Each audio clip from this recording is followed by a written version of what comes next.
নমস্কার প্রিয় বন্ধু, জীবনবাণীর আরও একটি নতুন পর্বে আপনাকে স্বাগত জানাই।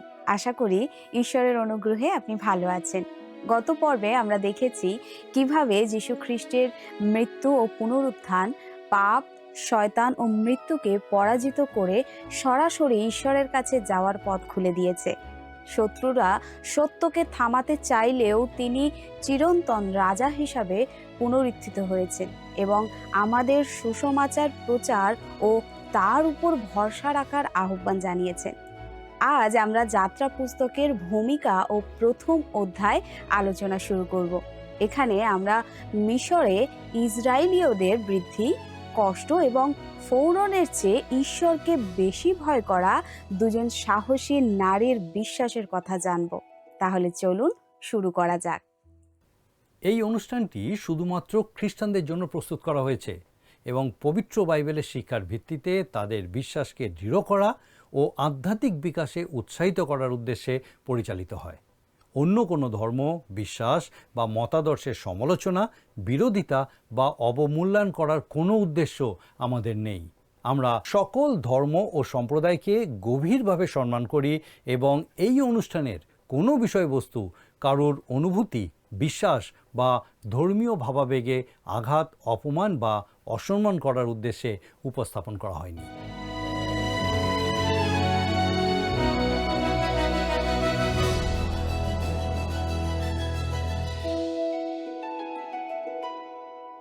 আমার বিশ্বাস আপনি নিয়মিত আমাদের সঙ্গে আমাদের এই অনুষ্ঠানে উপস্থিত আছেন, যেখানে আমরা পবিত্র বাইবেলের প্রত্যেকটা বই ধারাবাহিকভাবে অধ্যয়ন করছি। আর আমার বিশ্বাস আপনি জানেন যে আমাদের গত অনুষ্ঠানের সঙ্গে আমরা বাইবেলের নতুন নিয়ম থেকে সাধু মথে লিখিত সুসমাচারের অধ্যয়ন শেষ করেছি। আজকে থেকে আমরা আরেকটা নতুন বইয়ের অধ্যয়ন শুরু করব। আমরা বাইবেলের পুরাতন নিয়ম থেকে যাত্রা পুস্তকের অধ্যয়ন আমরা শুরু করব। আমার বিশ্বাস মহান ঈশ্বর যেভাবে এই অনুষ্ঠানের মধ্যে দিয়ে তার এই জীবন্ত বাক্যের আলোচনার মধ্যে দিয়ে আপনার সঙ্গে কথা বলছেন আর আপনি ঈশ্বরের সেই রব শুনতে সমর্থ হচ্ছেন, একইভাবে যখন আমরা এই নতুন বই যাত্রা পুস্তকের অধ্যয়ন শুরু করছি, আপনি অবশ্যই নতুনভাবে ঈশ্বরের রব শুনতে সমর্থ হবেন। যাত্রা পুস্তক মূলত আদি পুস্তকের শেষ হওয়া বিবরণেরই ধারাবাহিক অংশ, যদিও এই দুইয়ের মাঝে অন্তত ৩.৫ শতাব্দীর একটা সময়ের ব্যবধান রয়েছে। আদি পুস্তক ১৫ অধ্যায়ের ১৩ পদে উল্লেখ আছে যে অব্রাহামের বংশধরেরা মিশরে ৪০০ বছর থাকবে। আবার যাত্রা পুস্তক তার ১২ অধ্যায় ৪০ পদ অনুযায়ী এই সময়কাল ছিল ৪৩০ বছর, যা গালাতীয় ৩ অধ্যায় ১৬-১৭ পদের মাধ্যমেও প্রমাণিত। মূলত অব্রাহামের প্রতি ঈশ্বরের আহ্বানের সময় থেকে হিসেব করলে এটা ৪৩০ বছর, আর ঈশ্বর অব্রাহামকে এই বার্তা দেওয়ার সময় থেকে ধরলে তা প্রায় ৪০০ বছর। এক্সোডাস এই শব্দের অর্থ হল মুক্তির পথ বা বাহির হওয়া। এই বইটিতে রক্ত ও ঐশ্বরিক শক্তির মাধ্যমে পরিত্রাণের ইতিহাস বর্ণিত হয়েছে। যাত্রা পুস্তকের মূল ভাবটি ইব্রিয় পুস্তকের ১১ অধ্যায় ২৩ থেকে ২৯ পদে চমৎকারভাবে ফুটে উঠেছে। সেখানে এই কথা বলা হয়েছে, বিশ্বাসে মসিহ জন্মিলে পর ৩ মাস পর্যন্ত পিতামাতা কর্তৃক গোপনে রক্ষিত হইলেন, কেননা তাহারা দেখিলেন শিশুটি সুন্দর, আর রাজার আজ্ঞাতে ভীত হইলেন না। বিশ্বাসে মসিহ বয়ঃপ্রাপ্ত হইলে পর ফৌরনের কন্যার পুত্র বলিয়া আখ্যাত হইতে অস্বীকার করিলেন। তিনি পাপজাত ক্ষণিক সুখভোগ অপেক্ষা বরং ঈশ্বরের প্রজাবৃন্দের সঙ্গে দুঃখভোগ মনোনীত করিলেন। তিনি মিশরের সমস্ত ধন অপেক্ষা খ্রিস্টের দুর্নাম মহাধন জ্ঞান করিলেন, কেননা তিনি পুরস্কার দানের প্রতি দৃষ্টি রাখিতেন। বিশ্বাসে তিনি মিশর ত্যাগ করিলেন, রাজার কোপ হইতে ভীত হন নাই, কারণ যিনি অদৃশ্য তাহাকে যেন দেখিয়াই স্থির থাকিলেন। বিশ্বাসে তিনি নিস্তার পর্ব ও রক্তের প্রক্ষণ স্থাপন করিলেন। যেন প্রথম জাতদের সংহারকর্তা তাহাদিগকে স্পর্শ না করেন। বিশ্বাসে লোকেরা শুষ্ক ভূমির ন্যায় লোহিত সমুদ্রের মধ্য দিয়া গমন করিল, কিন্তু মিশ্রীয়গণ সেই চেষ্টা করিতে গিয়া কবলিত হইল। যাত্রা পুস্তক বইটি যে শব্দ দিয়ে শুরু হয়েছে তা একটি সংযোজক অব্যয়। এটাকে এখন বা তখন না বলে এবং হিসেবে অনুবাদ করাটাই শ্রেয়। এই জন্যই যাত্রা পুস্তকে আদি পুস্তকেরই ধারাবাহিক পর্ব বলা হয়। প্রখ্যাত ধর্মতত্ত্ববিদ ডক্টর জি ক্যাম্বেল মর্গান লিখেছেন, যাত্রা পুস্তকে কোনো কিছুরই নতুন সূত্রপাত হয়নি, আবার কোনো কিছুরই চূড়ান্ত সমাপ্তিও ঘটেনি। আদি পুস্তক 46 অধ্যায় 27 পদ থেকে আমরা জানি যে যাকবের পরিবারের মাত্র 70 জন সদস্য মিশরে এসেছিলেন, অথচ এক সাবধানবাণী হিসাব অনুযায়ী যাত্রা পুস্তকের সময় প্রায় 21 লক্ষ মানুষ মিশর থেকে বের হয়ে যান। ইতিহাসের এই আদি পর্বের সঠিক সময়কাল নির্ধারণ করা কঠিন হলেও ধারণা করা হয় যোসেফ যখন মিশরে এসেছিলেন তখন সেখানে হিক্সোস বা মেষপালক রাজাদের শাসন চলছিল। এই শাসকরা ছিলেন সেমিটিক বংশোদ্ভূত বিজেতা এবং অব্রাহাম, ইসাক ও জাকবের জাতির লোক। মিশরীয়রা এই হিক্সোসদের তীব্র ঘৃণা করত, ফলে ইসরায়েলীয়রাই সম্ভবত ছিল তাদের একমাত্র বিশ্বস্ত মিত্র। পরবর্তীতে একটি স্থানীয় মিশরীয় রাজবংশ হিক্সোসদের তাড়িয়ে ক্ষমতা পুনরুদ্ধার করে, যারা স্বাভাবিকভাবেই বিদেশিদের প্রতি চরম বৈরী ছিল। এই নতুন বংশেরই একজন ছিলেন সেই অত্যাচারী ফোরন, যিনি জোসেফকে চিনতেন না। যাত্রা পুস্তক বইটিতে মোশির ভূমিকা সবথেকে উজ্জ্বল। তিনি পুরাতন নিয়মের প্রথম 5টি বইয়ের আদি পুস্তক, যাত্রা পুস্তক, লেবীয় পুস্তক, গণনা পুস্তক এবং দ্বিতীয় বিবরণ এই সমন্বয়ে গঠিত পঞ্চপুস্তক বা পেন্টাটিউকের রচয়িতা। যাত্রা পুস্তকে মোশির জীবনকে 40 বছরের 3টি সুনির্দিষ্ট ভাগে ভাগ করা হয়েছে। প্রথম ভাগ মিশরের ফৌরনের রাজপ্রাসাদের রাজকীয় পরিবেশে 40 বছর।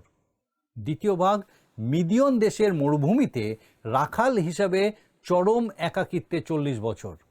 আর তৃতীয় ভাগ ইসরায়েল জাতির পথপ্রদর্শক ও নেতা রূপে প্রান্তরে 40 বছর।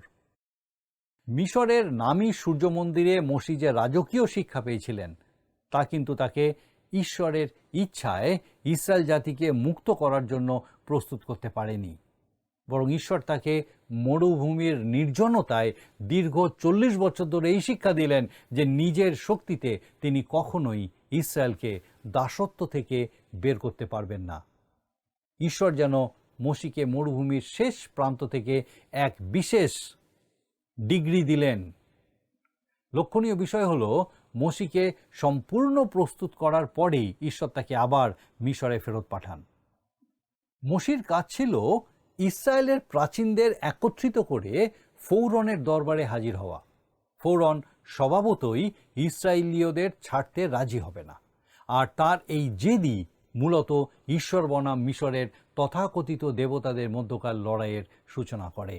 কারণ সেই সময়ের মিশন ছিল পৌত্তলিকতায় নিমজ্জিত, সেখানে ছিল অসংখ্য দেবদেবী আর প্রভু। হাজার হাজার মন্দির আর কোটি কোটি মূর্তির আড়ালে মূলত কাজ করছিল স্বয়ং শয়তান।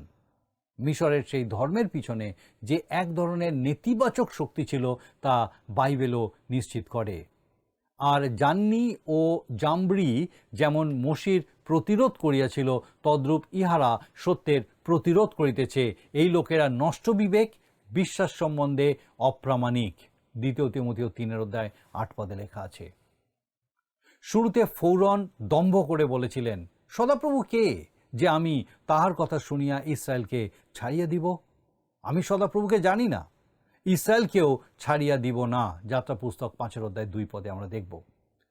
কিন্তু ঈশ্বর যখন নিজের পরাক্রম দেখালেন তখন ফৌরন তার শক্তির পরিচয় পেয়ে নতি স্বীকার করতে বাধ্য হলেন। এক পর্যায়ে ফৌরন মোশি ও হারুনকে ডেকে বললেন, এইবার আমি পাপ করিয়াছি, সদাপ্রভু ধর্মময়, কিন্তু আমি ও আমার প্রজারা দোষী। যাত্রা পুস্তক 9 অধ্যায় 27 পদে আমরা দেখব। পরে আবার তাড়াহুড়ো করে ডেকে বললেন, আমি তোমাদের ঈশ্বর সদাপ্রভুর বিরুদ্ধে ও তোমাদের বিরুদ্ধে পাপ করিয়াছি। যাত্রা পুস্তক 10 অধ্যায় 16 পদে আমরা দেখব। এই বিবরণ থেকে মনে প্রশ্ন জাগতে পারে, এই 10টি মহামারীর বা প্লেগের কি দরকার ছিল? এগুলো আসলে ছিল মিশরের মিথ্যা দেবতাদের বিরুদ্ধে ঈশ্বরের প্রকাশ্য যুদ্ধ। প্রতিটি মহামারী মিশরের কোনো না কোনো নির্দিষ্ট দেবতাকে লক্ষ্য করে পাঠানো হয়েছিল। ঈশ্বর নিজেই বলেছিলেন, কেননা সেই রাত্রিতে আমি মিশর দেশের মধ্য দিয়া যাইব এবং মিশর দেশস্থ মনুষ্যের ও পশুর যাবতীয় প্রথমজাতকে আঘাত করিব এবং মিশরের যাবতীয় দেবের বিচার করিয়া দণ্ড দিব, আমি সদাপ্রভু। যাত্রা পুস্তক 12 অধ্যায় তা 12 পদ। ঈশ্বর তার আপন লোকদের স্পষ্ট বুঝিয়ে দিতে চেয়েছিলেন যে তিনি অর্থাৎ সদাপ্রভু মিশরের যে কোনো দেবতার থেকে বহুগুণ শক্তিশালী এবং একমাত্র তিনি তাদের উদ্ধার করার ক্ষমতা রাখেন। এখন আমরা যাত্রা পুস্তক 1ম অধ্যায় থেকে আলোচনা করব। এই অধ্যায়ের মূল বিষয়বস্তু মিশরে ইসরায়েল জাতি ও 2 মহীয়সী নারীর বীরত্ব। যাত্রা পুস্তকের প্রথম কয়েকটি পদ একে আদি পুস্তকের কাহিনীর সাথে চমৎকারভাবে জুড়ে দেয়। যারা প্রথম মিশরে এসেছিলেন, শুরুতে তাদের নামের তালিকা দেওয়া হয়েছে এবং এর মধ্যবর্তী বছরগুলো খুব দ্রুত সংক্ষেপে তুলে ধরা হয়েছে। যাত্রা পুস্তক 1 অধ্যায় 7 পদ থেকে মূলত আদি পুস্তকের বিবরণীটি আবার গতি পায়। এই সম্পূর্ণ বইটির মূল বা প্রধান পদটি হল যাত্রা পুস্তক 20 অধ্যায় 2 পদ, যেখানে বলা হয়েছে, আমি তোমার ঈশ্বর সদাপ্রভু, যিনি মিশর দেশ হইতে দাসগৃহ হইতে তোমাকে বাহির করিয়া আনিলেন।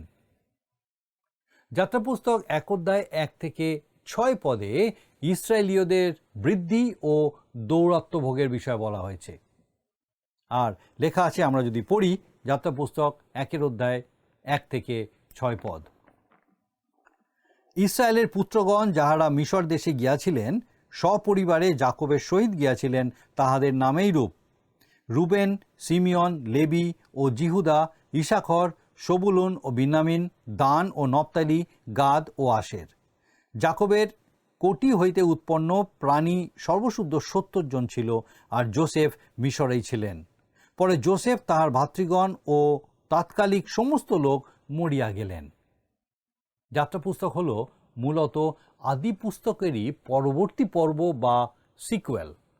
যোসেফের মৃত্যুর মধ্য দিয়ে আদি পুস্তক শেষ হয়েছিল, আর যাত্রা পুস্তক 1 অধ্যায় 6 পদ আমাদের জানায় যে যোসেফ, তার সমস্ত ভাই এবং সেই প্রজন্মের সবাই মারা গেছেন। এভাবে প্রায় 3.5 শতাব্দী বা 350 বছর পার হয়ে গেছে। আদি পুস্তক 46 অধ্যায়ে ঈশ্বর ভবিষ্যদ্বাণী করেছিলেন যে ইসরায়েল জাতি বৃদ্ধি পাবে এবং মিশর দেশে এক মহান জাতিতে পরিণত হবে।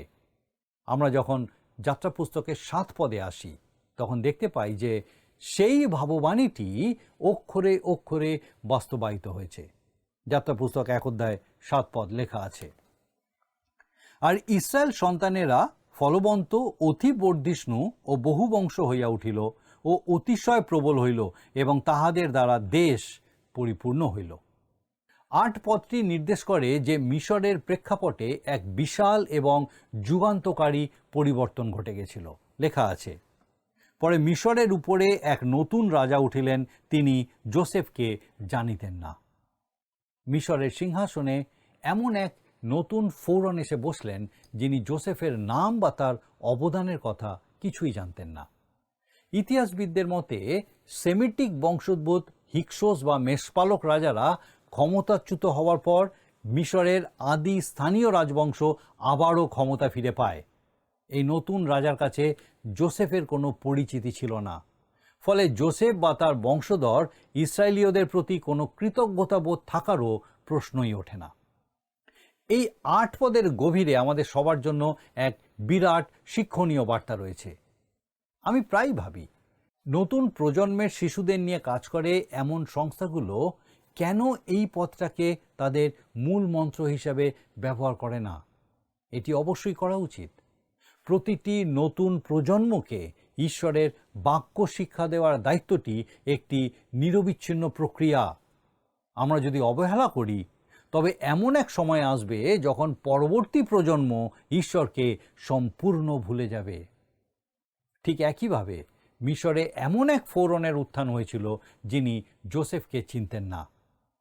আর এই পৃথিবীতেও প্রতি মুহূর্তে এমন এক নতুন প্রজন্মের জন্ম হচ্ছে যারা প্রভু যীশু খ্রিস্টের কথা কখনোই শোনেনি। আজকের জেনারেশনের গ্রেট ডিপ্রেশন বা 1930-এর দশকের সেই তীব্র অর্থনৈতিক মন্দা সম্পর্কে কোনো ধারণাই নেই। তারা এমন এক নতুন প্রজন্মের প্রতিনিধি যারা সেই কঠিন সময়টা দেখেনি। ফলে সেই সময়ের মানুষদের কতটা অভাব আর কতটা কষ্টের মধ্যে দিয়ে যেতে হয়েছিল তা তারা উপলব্ধি করতে পারে না। এই জন্যই পরবর্তী প্রজন্মের ইতিহাস এবং ঈশ্বরের কাজগুলো নতুনদের কাছে তুলে ধরা সবসময় অত্যন্ত জরুরি। একটা সময় যোসেফ মিশরে এতটাই জনপ্রিয় নায়ক ছিলেন যে তার মৃত্যুর পর তার দেহ দেশ থেকে বাইরে নিয়ে যাওয়ার অনুমতি পর্যন্ত দেওয়া হয়নি। অথচ সময়ের ব্যবধানে এমন এক প্রজন্মের জন্ম হলো যারা তাকে চেনেনি না। স্বাভাবিকভাবেই ক্ষমতায় আসা এই নতুন ফোরন পূর্ববর্তী রাজাদের মতো ইসরায়েলীয়দের প্রতি বিন্দুমাত্র সদয় বা সহানুভূতিশীল ছিলেন না। যাত্রা পুস্তক তার 1 অধ্যায় 9 আর 10 পদে আমরা দেখি লেখা আছে, তিনি আপন প্রজাদিগকে কহিলেন, দেখো আমাদের অপেক্ষা ইসরায়েল সন্তানদের জাতি বহু সংখ্যক ও বলবান। আইসো আমরা তাহাদের প্রতি বিবেচনাপূর্বক ব্যবহার করি, পাছে তাহারা বাড়িয়া ওঠে এবং যুদ্ধ উপস্থিত হইলে তাহারাও শত্রুপক্ষে যোগ দিয়া আমাদের সহিত যুদ্ধ করে এবং এদেশ হইতে প্রস্থান করে। ইসরায়েলীয়রা যে মিশরের শত্রুপক্ষ বা বহিরাগত আক্রমণকারীদের সাথে হাত মেলাতে পারে এমন একটা বাস্তব আশঙ্কা কিন্তু ফোরনের মনে দানা বেঁধেছিল। যদিও ফোরন তাদের দাস হিসেবে খাটাতে চাচ্ছিলেন, তবুও এই সমস্যার সবথেকে সহজ সমাধান ছিল ইসরায়েলীয়দের মুক্তি দিয়ে তাদের দেশ থেকে চলে যেতে দেওয়া। কিন্তু তাদের ছেড়ে দেওয়ার পরিবর্তে ফোরন এই জটিল পরিস্থিতি সামাল দিতে নিজের জাগতিক বা পার্থিব বুদ্ধিকে কাজে লাগানোর সিদ্ধান্ত নিলেন। আর আমরা দেখি 11 পদে লেখা আছে, অতএব তাহারা ভার বহন দ্বারা উহাদিওকে দুঃখ দিবার জন্য উহাদের উপরে কার্যশাসক দিগকে নিযুক্ত করিল। আর উহারা ফৌরনের নিমিত্ত ভাণ্ডারের নগর পিথম ও রামিশেস গাঁথিল। ইসরায়েলীয়দের অত্যন্ত অমানসিক ও কঠোর শারীরিক শ্রমে বাধ্য করা হয়েছিল। তবে একটা প্রচলিত ভুল ধারণা আছে যে তারা মিশরে পিরামিডগুলো তৈরি করেছিল। আসলে পিরামিডগুলো তাদের মিশরে আসার বহু শতাব্দী আগেই নির্মিত হয়েছিল। ইসরায়েলীয়দের মূলত বাধ্য করা হয়েছিল তৎকালীন বিখ্যাত 2 ভাণ্ডার নগরী পিথম ও রামিশেস নির্মাণ করতে। কৃতদাস রূপে তাদের তৈরি করা ইট দিয়েই এই শহরগুলো গড়ে উঠেছিল। দাসত্বের শুরুর দিকে ইট তৈরির জন্য তাদের প্রয়োজনীয় খড় বা বিচালি সরবরাহ করা হতো। কিন্তু ফৌরনের অত্যাচারের মাত্রা যখন আরও বেড়ে গেল, তখন তাদের উপরে নির্দেশ এলো খড় নিজেদেরকেই খুঁজে আনতে হবে, অথচ প্রতিদিনের ইটের উৎপাদন একটুও কমানো যাবে না। অর্থাৎ আগের সমপরিমাণ ইটই তৈরি করে দিতে হবে। অধ্যাপক ডক্টর কাইল একবার তার ক্লাসে রামিশেস নগরীর খননকার্য থেকে উদ্ধার হওয়া একটি প্রাচীন ইট নিয়ে এসেছিলেন। দেখা গেল সেই ইটটি খড় ছাড়াই তৈরি করা হয়েছিল। মিশরে ইসরায়েলীয়দের এই দাসত্ব ও কষ্টের বাইবেলীয় বিবরণের সত্যতা প্রমাণে কোনো বাড়তি তর্কের প্রয়োজন নেই। মাটির নিচ থেকে পাওয়া এই ইটটি প্রমাণ করে যে বাইবেলের ঐতিহাসিক বিবরণ কতটা নিখুঁত ও নির্ভুল। এতে কোনো সন্দেহ নেই যে মিশরে ইসরায়েলীয়রা এক চরম নিষ্ঠুর ও দমবন্ধ করা পরিস্থিতির মুখোমুখি হয়েছিল।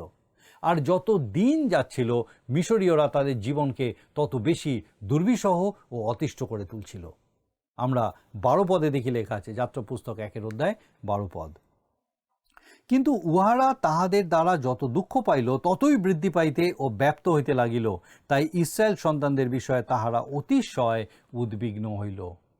ঈশ্বর আগে থেকেই অব্রাহামকে জানিয়ে রেখেছিলেন যে মিশরে ইসরায়েল জাতিকে এক কঠিন ও নির্মম পরিস্থিতির মধ্যে দিয়ে যেতে হবে।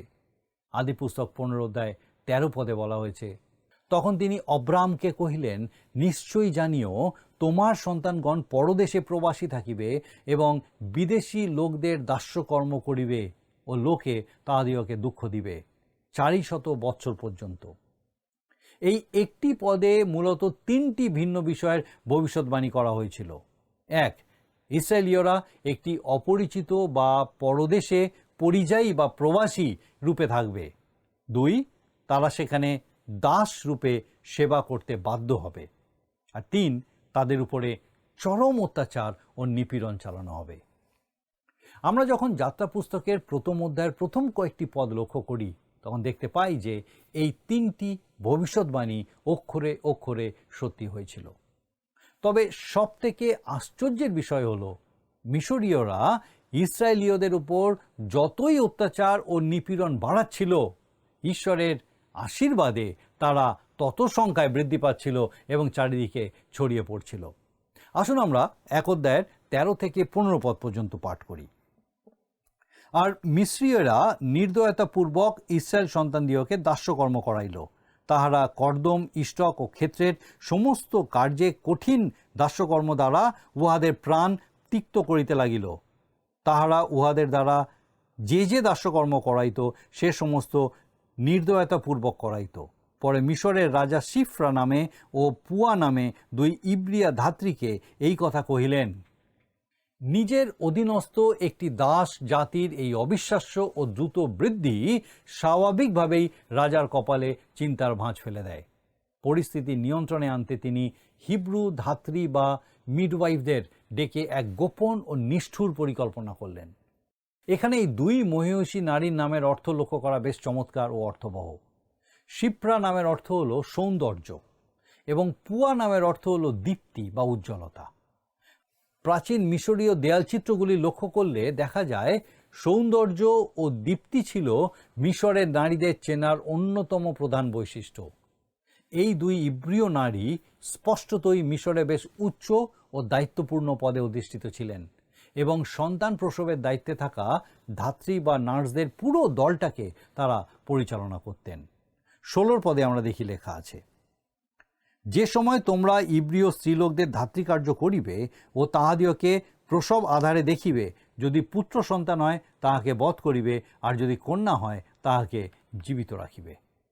এটা ছিল মূলত প্রভু যীশু খ্রিস্টের আগমনের বংশধারাকে ধ্বংস করার জন্য শয়তানের আরও একটি সূক্ষ্ম প্রচেষ্টা। বাইবেলের পুরাতন নিয়ম থেকে শুরু করে নতুন নিয়ম পর্যন্ত প্রত্যেকটি পাতায় লক্ষ্য করলে দেখা যায় খ্রিস্টের বংশধারাকে চিরতরে মুছে ফেলার জন্য শয়তান বারবার এমন হিংস্র চেষ্টা চালিয়েছে। ইহুদি জাতিকে ধ্বংস করার জন্য যুগে যুগে বহু ষড়যন্ত্র হয়েছে এবং বিশ্ব জুড়ে এই ইহুদি বিদ্বেষ যেভাবে ছড়িয়ে পড়েছে তা সত্যি গভীরভাবে ভাববার মতো। এই বিদ্বেষের মূল উৎস স্বয়ং শয়তান, আর তাই ঈশ্বরের কোনো সন্তানেরই এই ধরনের নেতিবাচক মনোভাবের সাথে বিন্দুমাত্র যুক্ত থাকা উচিত নয়। সাধারণত যাদের ঈশ্বর সম্পর্কে সঠিক কোনো জ্ঞান নেই তারাই ইহুদিদের উপরে এরকম নিপীড়ন চালায়। এই কথা শুনে নিশ্চিতভাবেই কারো কারো মনে প্রশ্ন জাগতে পারে, কিন্তু মধ্যযুগের অন্ধকার সময়ে চার্চ নিজেই তো ইহুদি বিদ্বেষের সাথে জড়িত ছিল। কথাটি এক বিন্দুও মিথ্যে নয়, এটি ঐতিহাসিক সত্য, কিন্তু মনে রাখতে হবে সেটা ছিল অন্ধকারের যুগ এবং তৎকালীন চার্চ ঈশ্বরের জীবন্ত বাক্য থেকে বহু দূরে সরে গিয়ে কেবল বাহ্যিক ধর্মীয় আচার অনুষ্ঠান ও ক্ষমতার লোভে মত্ত হয়ে পড়েছিল। আমার ব্যক্তিগত মতে কোনো মানুষ যদি আন্তরিকভাবে ঈশ্বরের বাক্য বা বাইবেল অধ্যয়ন করে তবে তার পক্ষে কখনোই ইহুদি বিদ্বেষী হওয়া সম্ভব নয়। এবার আবার আমরা দেখব 2 মহিষী নারীর বীরত্ব যখন শয়তান এই ইসরায়েল জাতিকে পৃথিবী থেকে চিরতরে মুছে ফেলার হিংস্র চেষ্টা করছিল, তখনই ঈশ্বর স্বয়ং এসে হস্তক্ষেপ করলেন। আসুন আমরা 17 থেকে 20 পদ পাঠ করি। কিন্তু এই ধাত্রীরা ঈশ্বরকে ভয় করিত, সুতরাং মিশর রাজের আজ্ঞানুসারে না করিয়া পুত্র সন্তান দিগকে জীবিত রাখিত। তাই মিশর রাজ সেই ধাত্রীদিগকে ডাকাইয়া কহিলেন, এ কর্ম কেন করিয়াছ? পুত্র সন্তানগণকে কেন জীবিত রাখিয়াছ? ধাত্রীরা ফৌরনকে উত্তর করিল, ইব্রীয় স্ত্রীলোকেরা মিশ্রীয় স্ত্রীলোকদের ন্যায় নহে, তাহারা বলবতী, তাহাদের কাছে ধাত্রী যাইবার পূর্বেই তাহারা প্রসব হয়।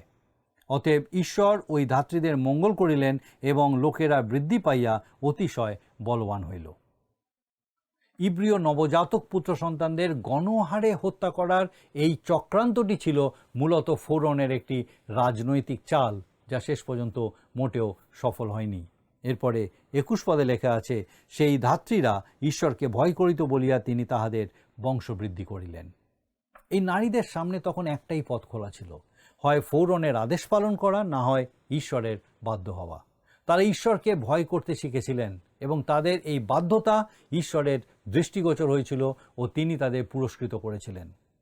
তিনি শিপ্রা ও পুয়া উভয়কেই ইসরায়েলীয়দের মধ্যে একটি স্থায়ী নাম ও মর্যাদা দান করেছিলেন এবং দেশের বুকে তারা অত্যন্ত সম্মানিত হয়েছিলেন। এরপরে 22 পদে আমরা দেখি, পরে ফৌরন আপনার সকল প্রজাকে এই আজ্ঞা দিলেন, তোমরা ইব্রিয়দের নবজাত প্রত্যেক পুত্র সন্তানকে নদীতে নিক্ষেপ করিবে, কিন্তু প্রত্যেক কন্যাকে জীবিত রাখিবে। যদি এই নিষ্ঠুর আদেশটি অক্ষরে অক্ষরে বাস্তবায়িত হতো, তবে ইসরায়েল জাতি খুব শীঘ্রই পৃথিবী থেকে সম্পূর্ণ বিলুপ্ত হয়ে যেত। কিন্তু ফৌরনের সেই চক্রান্ত সফল হয়নি, যা যাত্রা পুস্তকের পরবর্তী অধ্যায়গুলো স্পষ্টভাবেই প্রমাণ করে। মানুষের সমস্ত হিংস্র পরিকল্পনাকে ব্যর্থ করে দিয়ে ইসরায়েলীয়দের মিশরের এই দাসত্বের শৃঙ্খল থেকে মুক্ত করতে ঈশ্বর মসিকে মনোনীত ও প্রস্তুত করেন। বাইবেলের যাত্রা পুস্তক মূলত পরিত্রাণ বা মুক্তির এক মহান আখ্যান। এটি রূপক ও বাস্তবতার এক অপূর্ব সংমিশ্রণ আমাদের সামনে তুলে ধরে যে ঈশ্বর আজ কিভাবে আমাদেরও পাপ, জাগতিকতা, শারীরিক লালসা এবং শয়তানের হাত থেকে উদ্ধার করেন এবং স্বর্গের অনন্ত জীবনের জন্য সুরক্ষিত করেন। এই পর্বটি থেকে আমরা চমৎকার একটি সত্য জানলাম, জীবনের চরম সংকট ও নিপীড়নের মাঝেও ঈশ্বর তার প্রতিজ্ঞার প্রতি সবসময় বিশ্বস্ত থাকেন। মিশরে ইসরায়েলীয়রা যখন দাসত্ব ও নির্মম অত্যাচারের মুখোমুখি হয়েছিল, তখনও ঈশ্বরের আশীর্বাদ ও সুরক্ষা তাদের সাথে ছিল এবং তিনি অলৌকিক উপায়ে তাদের সংখ্যা বৃদ্ধি করেছিলেন। ইব্রিয় ধাত্রীদের অসীম সাহসিকতা আমাদের এই চিরন্তন শিক্ষা দেয় যে মানুষের তৈরি যে কোনো অন্যায়, আদেশ বা পার্থিব ক্ষমতার চেয়ে ঈশ্বরকে ভয় করা এবং তার বাধ্য হওয়া অনেক বেশি গুরুত্বপূর্ণ। আসুন এখন প্রার্থনায় যাবার আমি চাইব আপনি আমার সঙ্গে যোগ দিন। মঙ্গলময় পিতা, ধন্যবাদ দিই প্রভু, তোমার জীবন্ত বাক্য দ্বারা আরেকবার আমাদের সচেতন করলে কিভাবে আমাদের প্রত্যেকের পিতাগো তোমার প্রতি দৃষ্টি স্থির রেখে তোমার বাক্য অনুযায়ী চলার দরকার আছে, কিভাবে তুমি তোমার সন্তানদেরকে ধরে রাখো, কিভাবে তোমার আশীর্বাদে তাদেরকে পূর্ণ রাখো। ধন্যবাদ দিয়ে আমাদের প্রত্যেক দর্শক বন্ধুর সঙ্গে এই সত্য আরেকবার নতুনভাবে বললে এবং তোমার আশীর্বাদ, অনুগ্রহ, করুণা, তোমার সাহচর্য, সুপরিচালনা সেই প্রত্যেকের সঙ্গে সদা সর্বদা থাকুক। তোমার যিশু নামে ভিক্ষা দয়া করে শ্রবণ ও গ্রহণ করো। আমেন।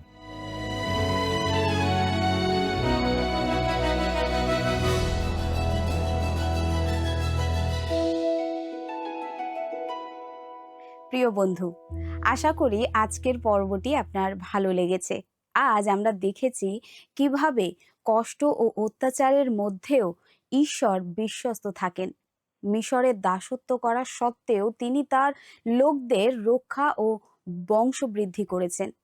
ইব্রিয় ধাত্রীদের সাহস আমাদের শেখায় মানুষের চেয়ে ঈশ্বরকে ভয় করা বেশি প্রয়োজন। আগামী পর্বে আমরা দ্বিতীয় অধ্যায় পড়ব, যেখানে মোশির জন্ম, তার প্রথম প্রচেষ্টা এবং মিদিয়নে অজিহুদি নারীকে বিয়ের বিষয়ে জানব। ঈশ্বরের আশীর্বাদে পূর্ণ থাকুন, প্রার্থনা করবেন। নমস্কার।